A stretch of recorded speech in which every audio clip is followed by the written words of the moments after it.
AP ప్రభుత్వం మరో కీలక నిర్ణయం తీసుకుంది. ఇకపై ప్రభుత్వ జూనియర్ కాలేజీల్లో మధ్యాహ్న భోజన పథకం అమలు చేయాలని నిర్ణయించింది.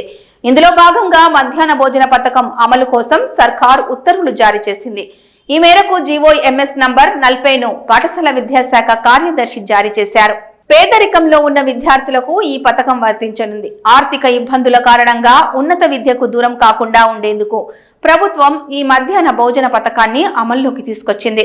ఈ స్కీమ్ ద్వారా విద్యార్థులకు పౌష్టిక ఆహారం అందడంతో పాటు విద్యార్థుల హాజరు శాతం కూడా పెరిగే అవకాశం ఉంది.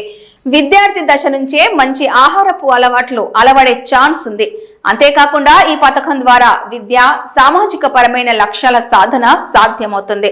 కాగా రాష్ట్రంలోని మొత్తం 475 ప్రభుత్వ జూనియర్ కాలేజీల్లో జనవరి 1 నుంచి ఈ మధ్యాహ్న భోజన పథకాన్ని ప్రభుత్వం ప్రారంభించనుంది.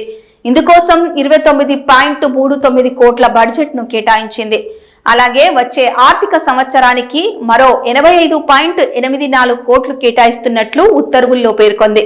ఈ పథకాన్ని అమలు చేసేందుకు ఇంటర్మీడియట్ విద్యా డైరెక్టర్, మధ్యాహ్న భోజన కార్యక్రమం డైరెక్టర్లు అన్ని ఏర్పాట్లు చేయాలని ఆదేశాలు జారీ చేసింది.